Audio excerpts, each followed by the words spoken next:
datang di PKK Talks, bincang bermanfaat untuk Metro Ceria.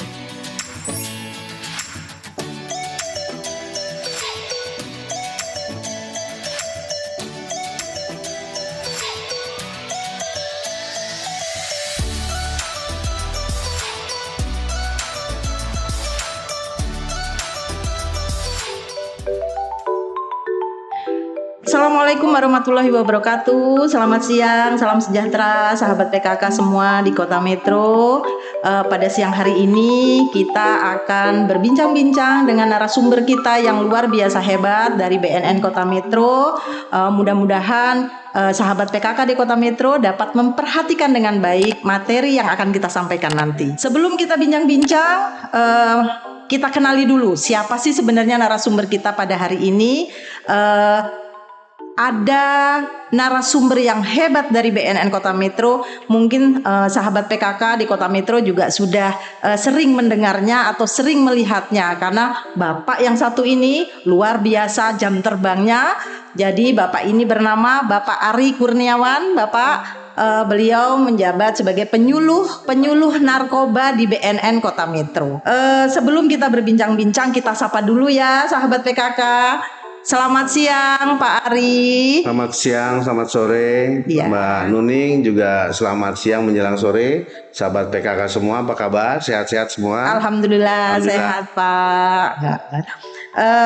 Pak Ari sehat? Pak Ari bersama tim nih kayaknya ya. Alhamdulillah sehat. Kami datang bersama tim penyuluh narkoba dan serta humas dari BNN Kota Metro. Ya, terima kasih waktunya sudah hadir di PKK.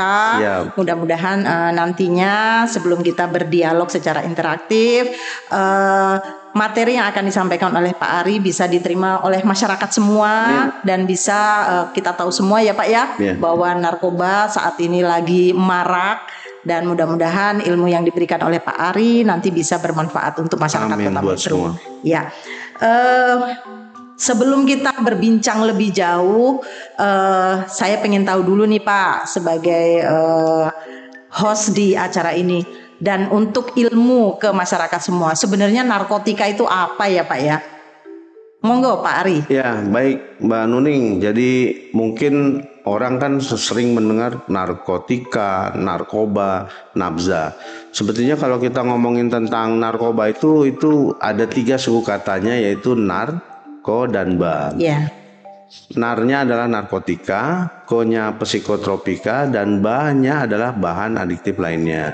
Kalau mungkin sahabat-sahabat PKK juga sering mendengar nabza, N-nya narkotika, P-nya psikotropika, dan Z-nya zat adiktif lainnya, itu sama aja. Ya. Tapi untuk menjawab pertanyaan Mbak Nuning tadi, apa sih yang dimaksud dengan narkotika?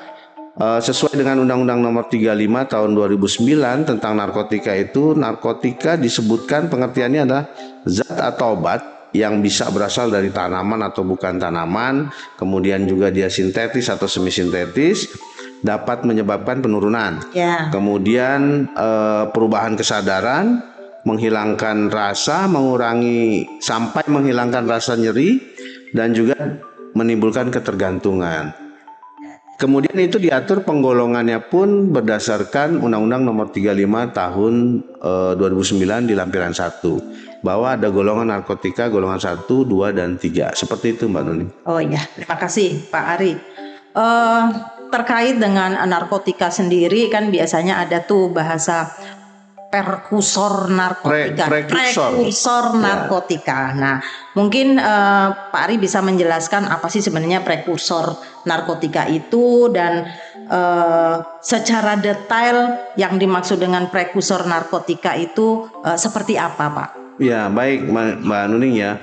Sebetulnya dimaksud prekursor narkotika itu dapat dijelaskan bahwa itu adalah zat atau bahan pemula, umumnya itu bahan kimia yang dapat digunakan dalam pembuatan narkotika. Jadi semacam bahan baku.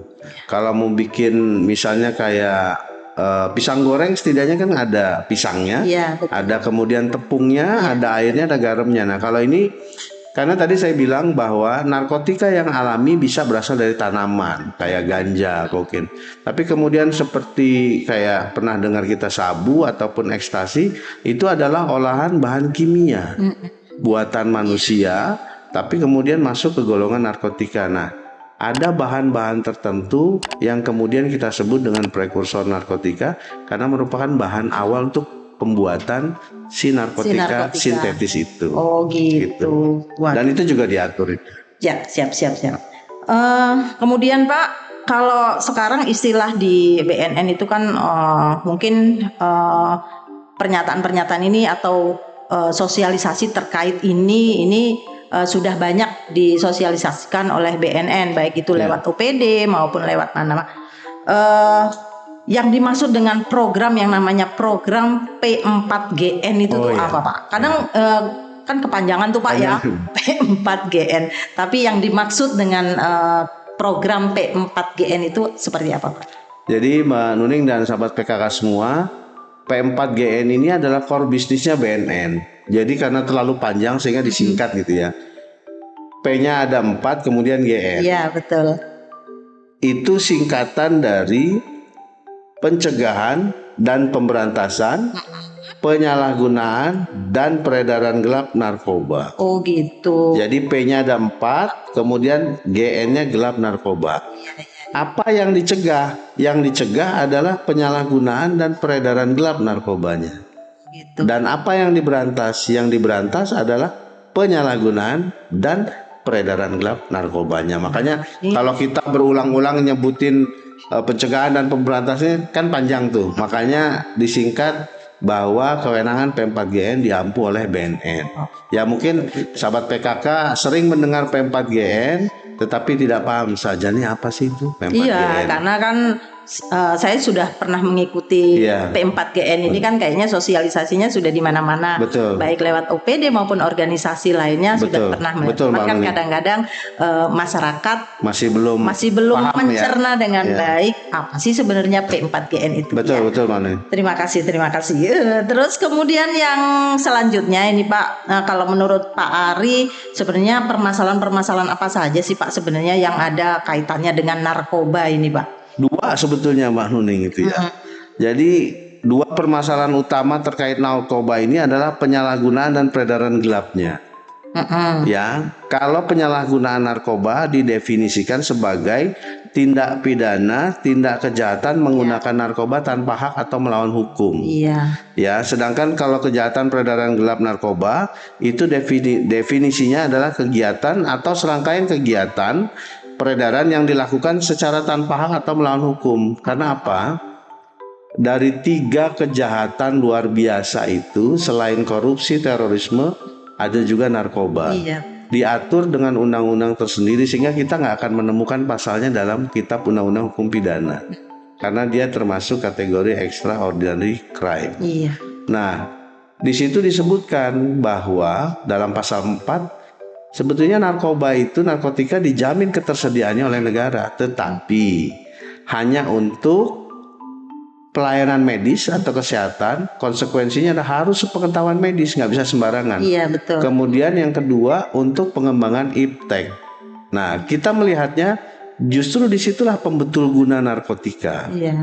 Kalau ada seseorang menggunakan narkotika di luar 2 kepentingan yang kita sebutkan tadi, itulah tindak pidana narkotika. Karena memang siapa yang menggunakan narkotika, menyalahgunakan narkotika ini sudah langsung merupakan perbuatan tindak pidana narkotika. Langsung merujuknya ke pasal-pasal di Undang-Undang 35 2009. Seperti itu Mbak Nuning. Terima kasih. Berarti kan kita memang benar-benar terkait permasalahan-permasalahan yang ada di narkoba ini. Kalau seandainya tidak sesuai aturan atau tidak sesuai rekomendasi dari dokter, itu jangan tindak pidana itu. Ya betul, jangan sekali-sekali menggunakan narkoba. Ya, semakin seru saja ini Pak Ari. Terus kemudian Pak Ari terkait tujuan apa sih sebenarnya tujuan pemerintah itu menetapkan undang-undang terkait narkotika ini? Pasti ada tujuannya ya, kenapa pemerintah menetapkan. Mbak Nuning, karena pemerintah harus punya dasar hukum yang kuat sebagai jalan politik untuk menanggulangi persoalan narkotika ini. Dan dalam Undang-Undang 35 2009 pasal 4 tadi udah saya sebutkan, yang pertama menjamin menjamin ketersediaan narkotika hanya untuk pelayanan kesehatan, kemudian pengembangan iptek. Yang kedua, sudah tugas negara mencegah, Betul. melindungi, menyelamatkan bangsa dari baik itu peredaran gelap juga penyalahgunaan. Negara juga punya kewajiban memberantas. Itu yang diamanatkan kepada BNN, kepada Polri, dibantu Bea Cukai, dibantu TNI untuk memberantas. Apa yang diberantas nih ya? Penyalahgunaannya, edar gelapnya juga gitu kan. Tapi jangan lupa ada poin terakhir bahwa negara pun menjamin pengaturan upaya rehabilitasi.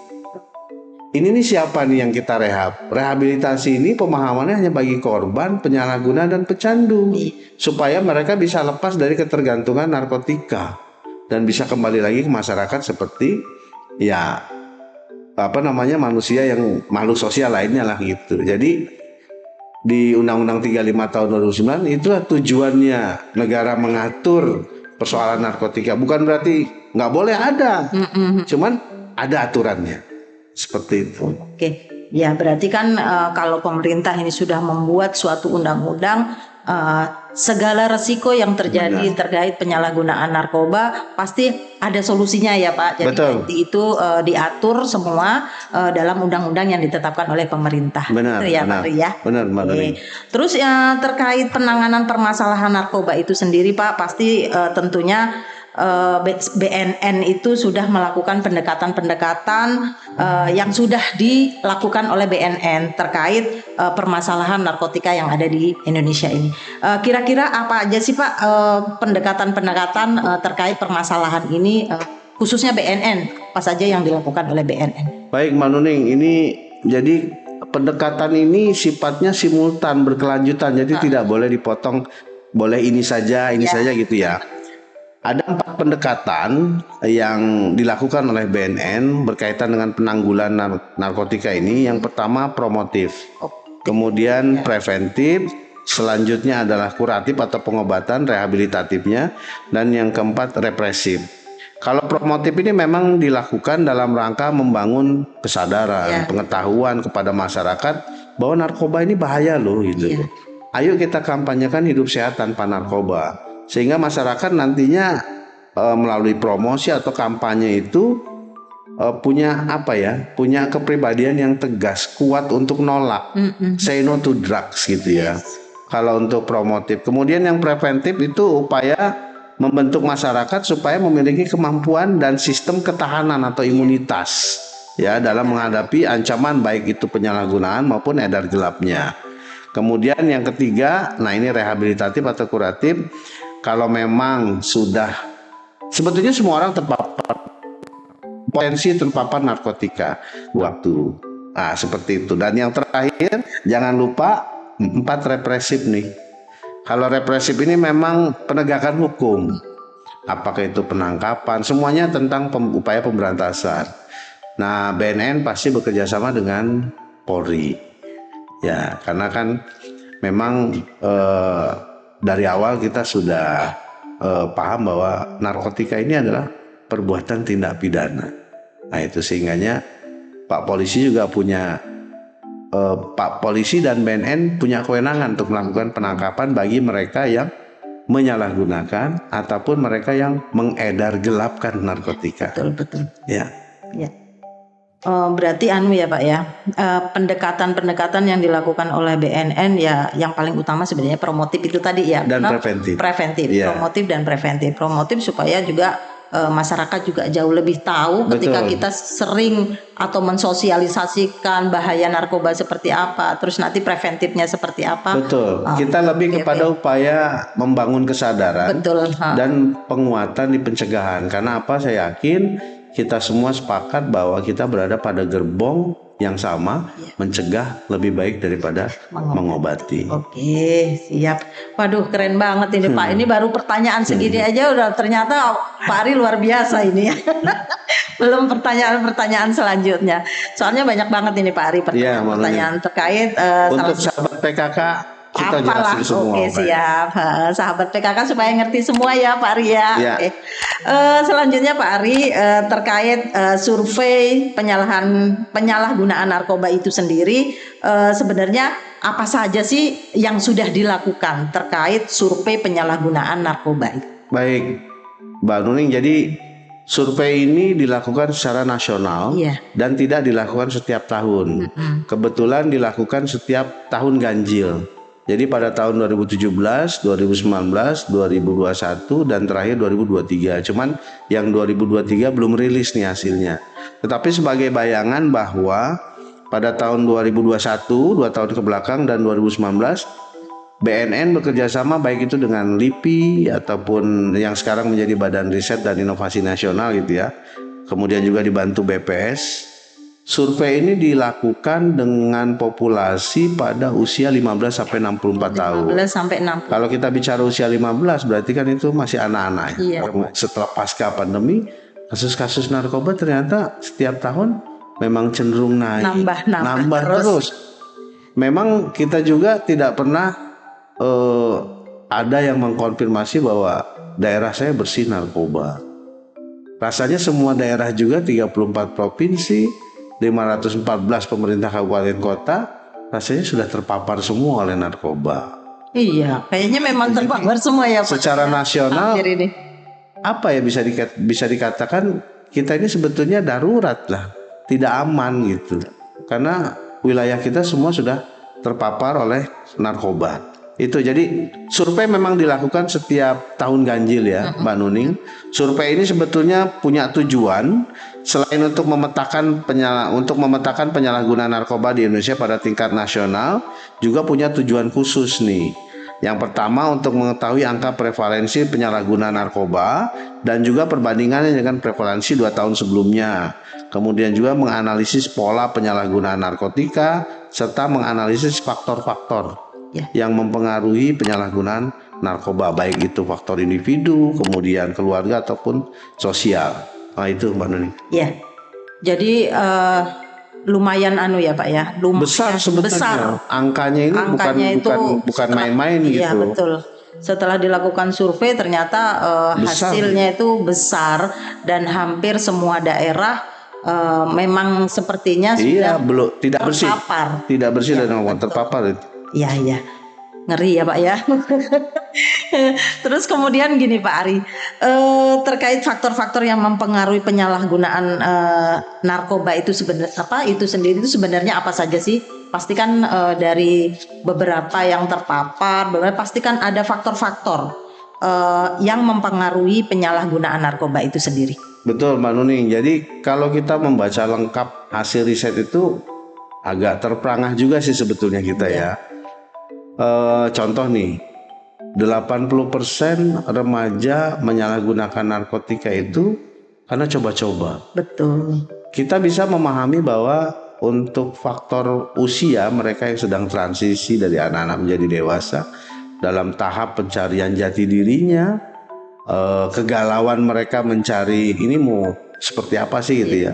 Mungkin mereka sudah banyak berkurang waktu dengan keluarga, tapi akan lebih banyak waktu dengan temannya. Nah, ini agak sedih nih ya. Selain 80% menyebutkan karena coba-coba, mencoba hal yang baru tetapi salah gitu cobanya. Ya, coba-coba. Harusnya coba hal yang baru tapi bisa buat prestasi, bukan coba hal yang baru malah ke kantor polisi gitu kan ya. Dari hasil penelitian itu pun menyebutkan bahwa remaja yang 80% tadi kan itu mendapatkan narkotikanya dari teman. Karena sekedar pertamanya coba-coba. Betul. Karena faktor pertemanan ini bagi remaja ternyata sangat penting bagi mereka. Memiliki teman yang kemudian bestie lah kalau kata anak sekarang. Luar biasa. Jadi kalau faktor yang mempengaruhinya sendiri ini akan ke faktor individu. Jadi selain individu, kemudian lingkungan keluarga juga lingkungan sosial. Lokasi tempat tinggal mempengaruhi sangat ya, itu membentuk karakter dan perilaku sosial seseorang gitu ya.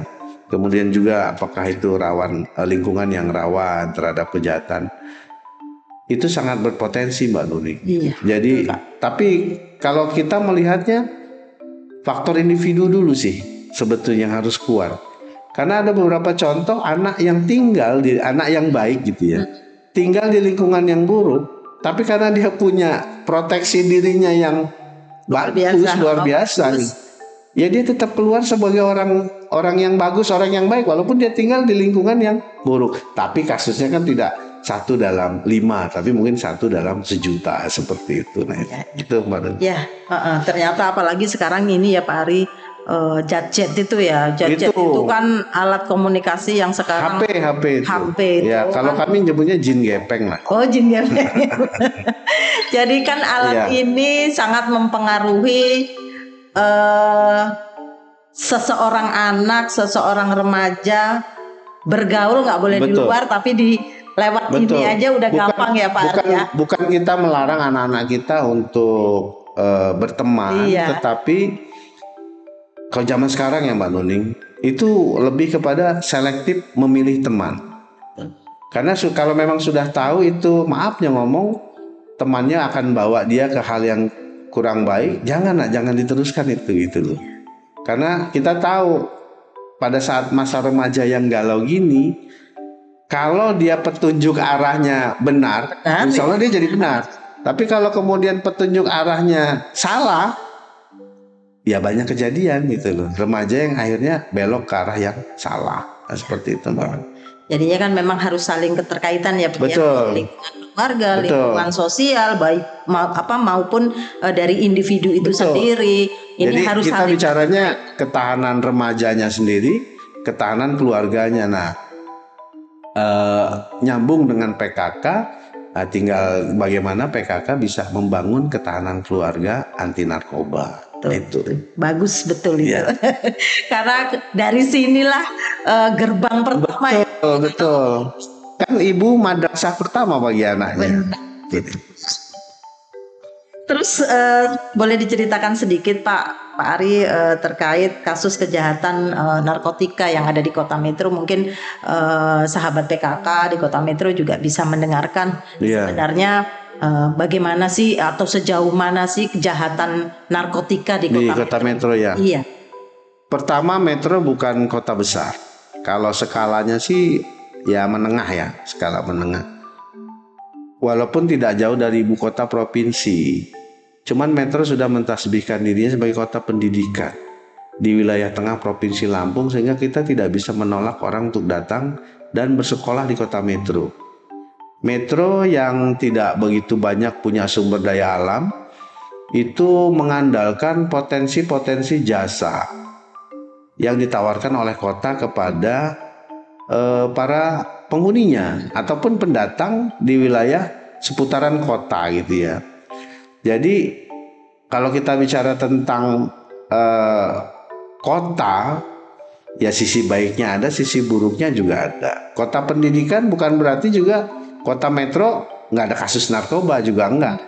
Kalau kita ungkap datanya ini ya kaget juga, karena contoh nih Mbak Nuning ya, tahun 2021 itu sampai dengan akhir tahun itu 70 kasus. Tahun 2021 ya. Iya banyak juga ya Pak ya. Banyak itu. Tahun 2022 kasus menjadi 78. Naik kan? Naik ya. 78 kasus itu ada yang bandar, ada yang kurir, dan kebanyakan itu penyalahguna. Karena di Metro ini tidak pernah ditemukan barang bukti ataupun narkoba dalam jumlah besar. Yang sering kali ditemukan oleh aparat penegak hukum adalah barang sisa pakai atau habis pakai. Nah, memang dominan narkoba yang ada di kita tuh kalau nggak sabu, ganja, kemudian sinte, ekstasi gitu ya. Jangan lupa nih tren obat-obatan berbahaya di kalangan remaja yang dipakai nih. Tramadol, Heximer tuh mulai ada kasus. Padahal ya Pak, itu kan kita tahu semua ya Pak. Kita tidak mau narkoba. Anak-anak ini mulainya dari bah terus kenar. Nah, jangan sampai lah ya gitu. Nah, kemarin beberapa minggu yang lalu kita koordinasi dengan Satres Narkoba. Data kita sampai dengan Oktober nih Mbak Nuning ya. Yang 2022 Desember aja 78 kasus. Desember 2022. Desember 2022 tahun yang lalu. Iya. Data bulan Oktober kita itu sudah 77 kasus. Ingat bahwa dari Oktober ke Desember masih menyisakan 2 bulan lagi. Bukannya kalau harapan tuh masih iya berkurang kasus-kasus kita, tapi kalau ngelihat fakta di lapangan udah lewat sebetulnya. Dan pelakunya dari mana? Ya orang metro juga ada. Yang punya KTP di luar metro, Lampung Timur, Lampung Tengah, Bandar Lampung pun ada gitu. Karena apa? Begitu terbukanya metro, Banjarsari itu ke arah Punggur, Iya, titik Ganjar Agung Metro Barat ke arah Trimurjo Lampung Tengah, Kalongan Batanghari ke arah Lampung Timur. Yang di selatan dari Rejo Mulyo, Margototo, Metro Kibang, Bandar Lampung. Kalau misalnya kayak perbatasan negara dijaganya ketat, mungkin bisa steril.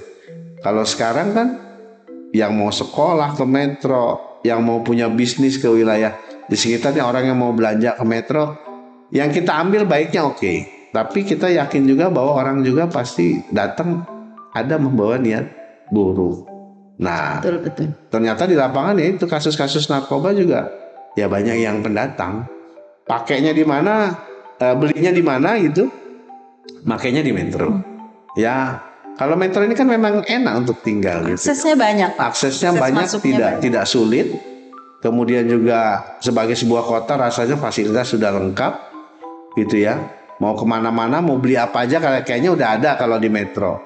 Jadi, iya betul. nah itu yang menjadi catatan kita bahwa kasus-kasus di metro walaupun harapannya turun, dalam kenyataannya ternyata naik. Tetap naik terus. Dan dari Oktober November justru malah tambah ini. Waduh, kalau saya mau ngitung Kebanyakan ya Pak? Mudah-mudahan nggak tembus 100 gitu ya. Terlalu banyak. Satu aja terlalu banyak lah gitu ya. Jadi itu Mbak Nuning. Ya, terima kasih Pak. Ya.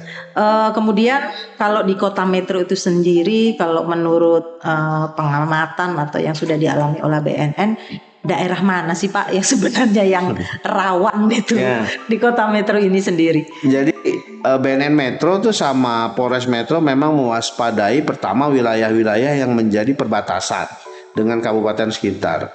Tadi udah saya sampaikan Banjarsari yang berbatasan dengan Punggur, Lampung Tengah, kemudian wilayah kita Ganjar Agung dengan yang Trimurjo, kemudian yang Yosodadi kita punya berbatasan ke arah Pekalongan, Tejo Agung punya batas ke Batanghari, kemudian yang dari selatan tuh aksesnya begitu gampangnya terbuka ke arah Lampung Timur dan Bandar Lampung.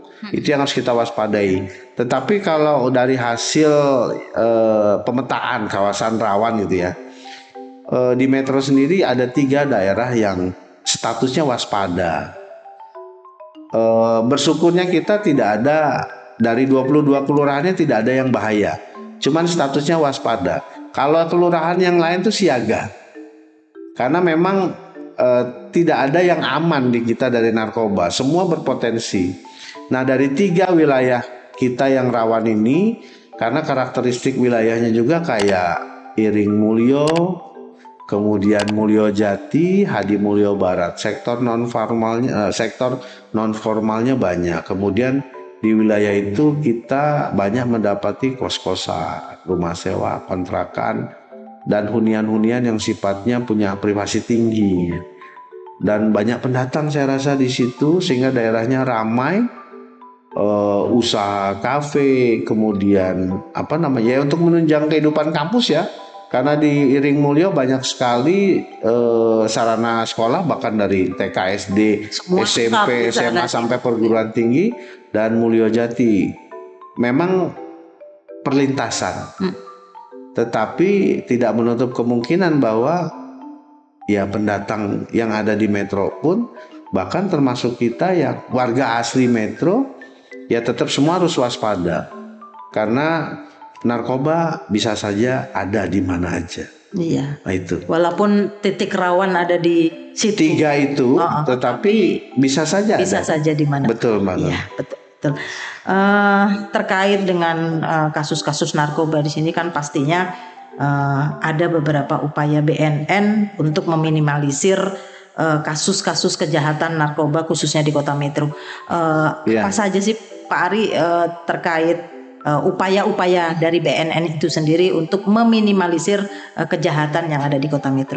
Ya, baik Mbak Nuning. Jadi memang kami akan tetap berupaya melakukan upaya penguatan pencegahan karena pemahaman kita, gerbong kita yang tadi saya bilang kita berada pada gerbong yang sama bahwa mencegah lebih baik daripada mengobati ya gitu. Penguatan pencegahan kita itu akan kita tingkatkan melalui upaya promotif. Misalnya mungkin kalau sahabat-sahabat PKK ngelihat mobil birunya BNN Kota Metro berlalu lalang di wilayah kelurahan, itu bukan cuma sekedar patroli, tapi juga menyampaikan pesan-pesan hidup sehat tanpa narkoba. Kami bisa saja mampir di suatu tempat kemudian ketemu dengan anak sekolah ataupun komponen masyarakat lainnya untuk menyampaikan promosi untuk menjauhi narkoba ya, hindari narkoba. Kemudian juga preventifnya penyuluhan di semua lingkungan, instansi pemerintah, dunia usaha, masyarakat, bahkan utamanya di satuan pendidikan ya. Karena anak-anak kita namanya kota pendidikan, satuan pendidikan yang harus kita jaga betul. Kalau untuk tindakan represif memang kita masih tetap menggandeng pihak Polres. Dalam hari ini Polres Metro, Satuan Reserse Narkobanya Polres Metro. Kemudian kami juga melalui kegiatan, program dan kegiatan yang ada di anggaran kami, itu akan digiatkan lagi untuk KIE ya, komunikasi, informasi dan edukasi, terutama di kalangan pelajar dan masyarakat sebagai upaya pencegahan primer. Ini bagi mereka yang belum terpapar ya, untuk lebih mendorong mereka supaya jangan coba-coba lah, dan nantinya akan membentuk karakter yang tegas untuk bilang enggak. No drugs. Say no to drugs. Jadi komprominya harus jelas ya. Nanti jadi remaja-remaja, saya punya ide kalau remaja tangguh narkoba menjauh. Nah, apa sih remaja tangguh itu seperti apa? Anak-anak kita yang tangguh tuh ya. Ya dia punya daya tolak sama daya tangkal, bukan cuma terhadap narkoba ya, iya. Mbak Nuning. Karena kan pengaruh buruk anak-anak sekarang ini ya dari gadget itu, game online, judi online, bullying lewat media sosial online. Awalnya itu dulu. Dan kecenderungan sekarang jual beli narkoba pun menggunakan platform media sosial. Nah itu jadi dari 4 lingkungan itu harapan kita sih sebetulnya kita pengen mewujudkan Metro ini jadi kota pendidikan yang bersinar. Kota pendidikan yang bersih narkoba itu loh. Harapannya pun kalau semua orang punya pemahaman yang sama, kalau rumah kita bersih narkoba, kemudian lingkungan kita, kelurahan, kecamatan juga bersih narkoba, saya yakin ya kota kita pun akan bersih dari narkoba. Itu Mbak Nuning. Iya. Luar biasa ini penjelasan. Kalau kita mau ngikutin penjelasan terkait narkoba ini banyak ceritanya banyak banget ya Pak Ari ya. Betul. Sampai mungkin Pak Ari juga sering menyampaikan di penyuluhan-penyuluhan. Betul. Kepada semua sepertinya saya sudah mengikuti programnya Pak Ari ini, nggak tahu sudah berapa kali saya pernah mengikuti. Tapi yang jelas apapun yang dilakukan oleh Kota Metro untuk dengan kerjasama dengan BNN supaya Kota Metro yang kita kenal sebagai kota pendidikan terbebas lah ya Pak, terbebas dari namanya narkoba. Kalau ngelihat dari data yang ada mungkin bertambah banyak. Tapi jangan mengurangi. Betul, jangan mengurangi semangat kita itu. Ya, itu tantangan Pak. Betul. Tantangan buat kita untuk terus berupaya supaya Kota Metro ini bersih dari narkoba ya. Gitu ya. Mudah-mudahan dengan sinergi bersama ya. Ya, BNN siap, dengan Pemda, dengan komponen masyarakat lain termasuk PKK. Iya, siap. Jadi ini nih ujung tombak untuk jaga anak-anak kita. Iya, biar masuk ke keluarga juga. Betul. Mungkin sahabat PKK sudah mendengarkan apa yang telah disampaikan oleh Pak Ari dari BNN Kota Metro. Mudah-mudahan yang disampaikan ini benar-benar menjadi tambahan ilmu bahwa wawasan bahwa narkoba ini memang sangat berbahaya, terutama bagi anak-anak kita yang akan beranjak remaja maupun dewasa, karena memang anak-anak ini proses dalam Betul. pencarian jati diri gitu ya Betul. Pak Ari ya. Peralihan dari masa anak-anak ke dewasa. Iya siap. Terima kasih banyak ini Pak Sama-sama Ari Mbak Nuning, waktunya. sahabat-sahabat PKK semua. Sahabat PKK, mudah-mudahan apa yang disampaikan Pak Ari ini menjadi wawasan yang bertambah bagi kita semua. Amin. Dan mudah-mudahan kita terhindar dari narkoba. Amin, insya Allah. Mungkin itu saja sahabat PKK di Kota Metro yang bisa kami sampaikan pada siang hari menjelang sore ini. Kepada Pak Ari dan tim BNN lainnya kami mengucapkan banyak terima kasih telah Sama-sama, Mbak hadir Nuning. di PKK untuk menyampaikan ilmu-ilmunya atau wawasan-wawasannya terkait narkoba. Iya. Terima kasih sahabat PKK semua. Assalamualaikum Selamat sore. Assalamualaikum warahmatullahi wabarakatuh. Selamat datang di PKK Talks, bincang bermanfaat untuk Metro Ceria.